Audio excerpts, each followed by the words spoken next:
Okay. Second யூனிட்னு பார்த்தோம்னா, data expression statement. இதுதான் வந்து செகண்ட் யூனிட்ல பார்ப்போம். ஸோ இதான் செகண்ட் யூனிட்டோட நம்ம சிலபஸ்.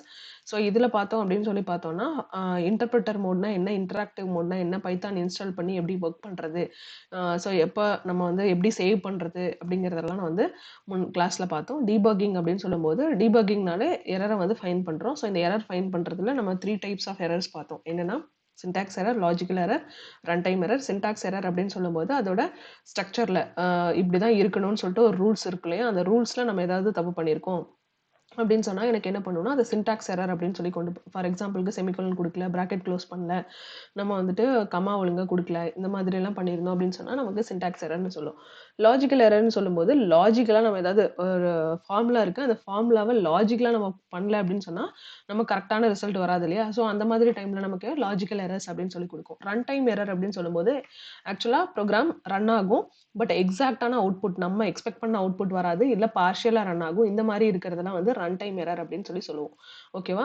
அடுத்தது சேம் இங்க வந்து சின்டாக்ஸ் எரர்னா என்ன? லாஜிக்கல் எரர்னா என்ன? ரன் டைம் எரர்னா என்ன? அப்படிங்கிறது எல்லாமே நமக்கு வந்து சொல்லியிருப்பாங்க. அடுத்தது கமாண்ட் லைன் கமாண்ட் லைன்னு சொல்லி பார்க்கும்போது நம்ம ஹேஷ் சிம்பல் யூஸ் பண்ணியிருந்தோம். மல்டிபிள் கமாண்ட் லைன்ஸ் அப்படின்னு சொல்லும்போது கொட்டேஷன்ஸ், அதாவது சிங்கிள் கொட்டேஷன், டபுள் கொட்டேஷன் இந்த 3 டைம்ஸ் எல்லாம் கொடுத்து நம்ம பார்த்துருந்தோம். அடுத்தது டோக்கன்ஸ். டோக்கன்ஸ் அப்படின்னு சொல்லி பார்க்கும்போது டோக்கன்ஸ்ல 5 டைப்ஸ் இருக்கு. கீவேர்ட்ஸ், ஐடென்டிஃபையர்ஸ் ஆர் வேரியபிள்ஸ்னு சொல்லுவோம். லிட்ரல்ஸ், டீலிமிட்டர்ஸ், ஆப்பரேட்டர்ஸ் அப்படின்னு சொல்லி எல்லாம் பார்த்தோம். பைத்தான்ல மொத்தம் 5 டைப் இருக்கு. இதுல ஃபர்ஸ்ட் கீவேர்ட்ஸ் அப்படின்னு சொல்லி பார்க்கும்போது பைத்தான்ல ஆல்ரெடி இதெல்லாம் வந்து என்ன பண்ணியிருப்பாங்க, ரிசர்வ் பண்ணி வச்சிருப்பாங்க. இந்த ரிசர்வ் வேர்ட்ஸ் அப்படின்னா இது ஆல்ரெடி ஏதோ ஒரு பெர்ஃபார்மன்ஸை அதுக்குள்ள வச்சிருக்கு. அந்த கீவேர்டை மட்டும் எடுத்து நம்ம என்ன பண்ணிக்கிறோம், யூஸ் பண்ணிக்கிறோம். ஸோ அதனால தான் இதை கீவேர்ட் அப்படின்னு சொல்லி சொல்றோம். அடுத்தது இதுல மொத்தம் எவ்வளோ 33 கீவேர்ட்ஸ் இருக்கு. அடுத்தது ஐடென்டிஃபையர்ஸ். ஐடென்டிஃபையர்ஸ் அப்படின்னு சொல்லி பார்க்கும்போது இது வந்து நம்ம வேரியபிள் அப்படின்னு சொல்லுவோம். வேரியபிள் கிரியேட் பண்றதுக்கான ரூல்ஸ் என்னன்னு பார்த்தோம். இது வந்து எப்பவுமே ஆல்பபெட்ல தான் ஸ்டார்ட் ஆகும். நம்பர்ல ஸ்டார்ட் ஆகக்கூடாது. கீவேர்ட்ஸ் யூஸ் பண்ணக்கூடாது. ஸோ ஸ்பெஷல் கேரக்டர்ஸ் யூஸ் பண்ணக்கூடாது. அண்டர்ஸ்கோர் மட்டும் தான் யூஸ் பண்ணுவோம். ஸ்பேஸ் எல்லாம் அலோவ் பண்ணாது. அதே மாதிரி இது கேஸ் சென்சிட்டிவ் அப்படின்னு சொல்லிட்டு சில ரூல்ஸ் எல்லாம் நம்ம பார்த்தோம். ஸோ அது வேரியபிள் கிரியேட் பண்ணுறதுக்கான ரூல்ஸ், இது ஐடென்டிஃபையர்ஸ் அப்படின்னு சொல்லுவோம். அடுத்தது எஸ்கேப் சீக்வன்ஸ். எஸ்கேப் சீக்வன்ஸில் வந்துட்டு நமக்கு சில ஸ்பெஷல் சிம்பிள்ஸ் எல்லாம் பார்ப்போம். ஸோ இதெல்லாம் வந்துட்டு நம்ம ஸ்பெஷலாக யூஸ் பண்ணுறதுக்காக பார்ப்போம். ஓகேவா? கிளாஸில் ப்ரோக்ராம் போடும்போது இதெல்லாம் வந்து பார்த்துருப்போம். அடுத்தது லிட்ரல்ஸ்ல பார்த்தோம்னா numerical literals, string letters. Numeric அப்படின்னு சொல்லும்போது நமக்கு வந்து 0 நம்பர்ஸ்ல இருக்கும். அதுக்கப்புறம் ஸ்ட்ரிங் அப்படின்னு சொல்லும்போது லெட்டர்ஸ்ல இருக்கும். ஸோ இதெல்லாமே வந்துட்டு நம்ம முன்னாடியே பார்த்துருப்போம் இல்லையா? ஸோ அதை வந்து ஒரு டைம் கோ த்ரூ பண்ணிக்கோங்க. அதுக்கப்புறம் ஓகே.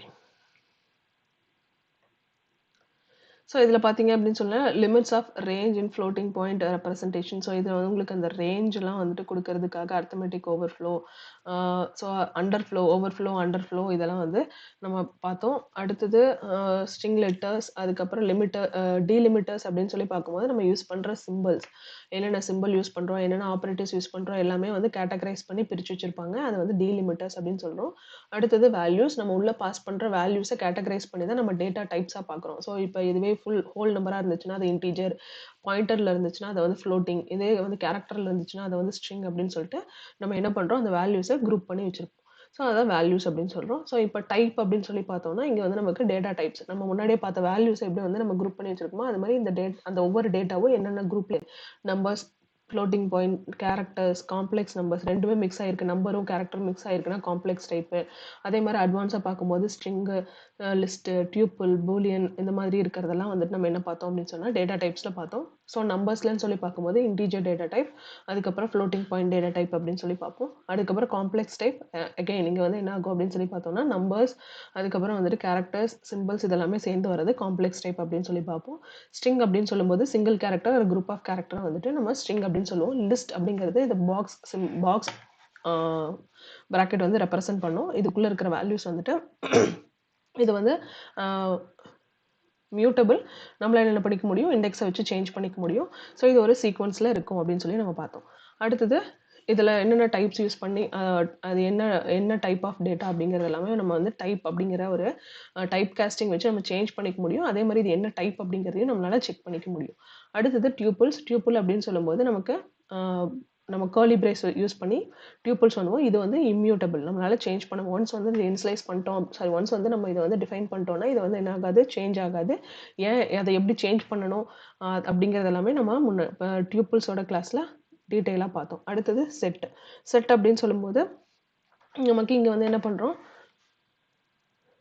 ஸோ இந்த கர்லி பிரேசஸ் யூஸ் பண்ணி செட்டை வந்து நம்ம டிஃபைன் பண்ணுறோம் அப்படின்னு சொல்லி பார்த்துருந்தோம். ஸோ இதுக்குள்ள இருக்கிறதுமே நமக்கு எப்படி இருக்கும்? ஆர்டரா இருக்காது. அன்ஆர்டரா இருக்கும். ஸோ நம்மளால இதை சேஞ்ச் பண்ணிக்க முடியும் அப்படின்னு சொல்லி பார்த்தோம். அடுத்து டிக்ஷனரி அப்படின்னு சொல்லி பார்க்கும்போது, இந்த டிக்ஷனரி வந்துட்டு நம்ம இங்க டேட்டா டைப்ஸ்ல பார்க்கல. ஸ்பெஷலா நம்ம வந்து தனியா தேர்ட் ஆர் ஃபோர்த் யூனிட்ல வந்து நம்ம பார்த்துருப்போம். அடுத்தது பூலியன் அப்படின்னு சொல்லும்போது ட்ரூ ஆர் ஃபால்ஸ் அந்த கண்டிஷனை செக் பண்ணி அது ட்ரூனா ட்ரூன்னு சொல்லும், இல்லை ஃபால்ஸ்னா ஃபால்ஸ்னு சொல்லும்.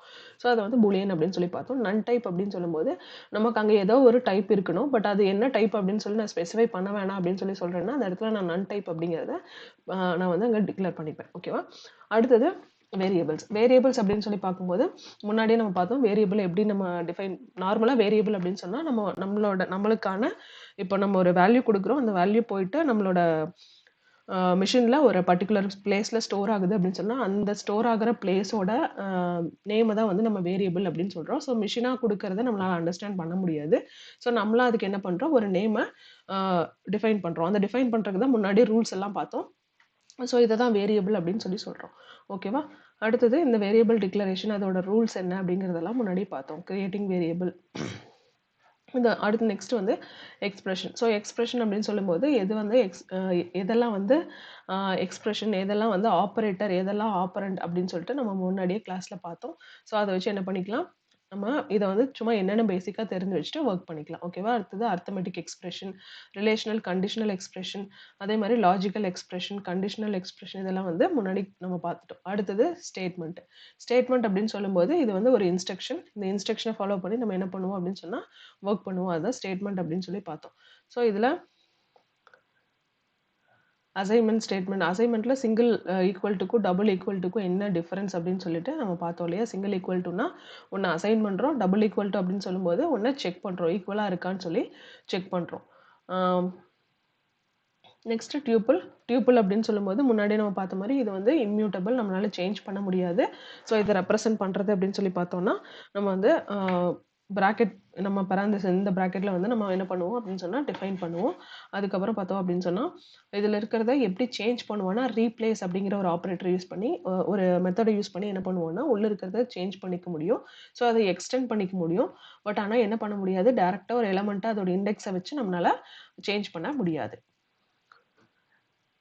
ஸோ இதை வந்து அதுக்கான எப்படி கிரியேட் பண்ணணும், டியூப்பிளோட ஆப்ரேஷன்ஸ் என்னென்ன அப்படின்னு சொல்லிட்டு இதில் இருக்கும். அதுக்கப்புறம் next difference between list and tuple. So list அப்படிங்கிறது மியூட்டபிள், டியூப்பிள் அப்படிங்கிறது இம்மியூட்டபிள் அப்படிங்கிறதெல்லாம் பார்த்தோம்.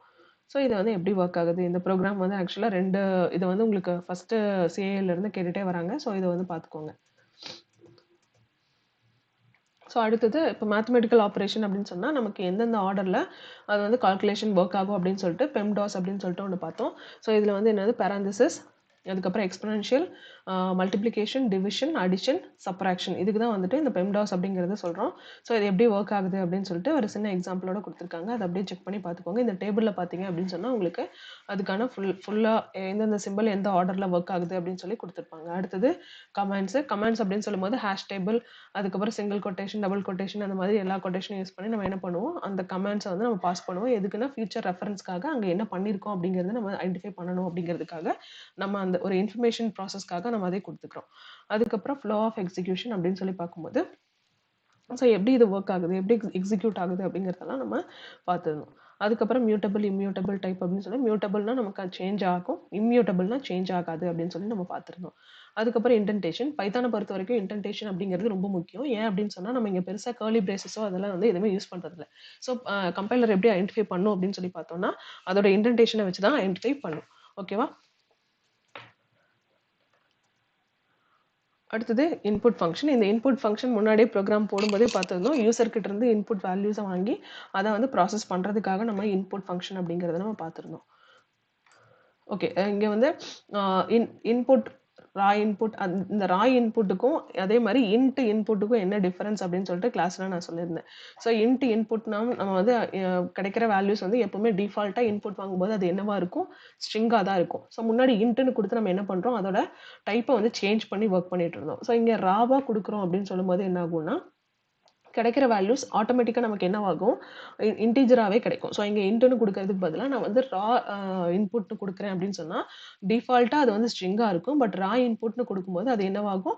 எனக்கு இன்டீஜர் வேல்யூவாக கிடைக்கும்.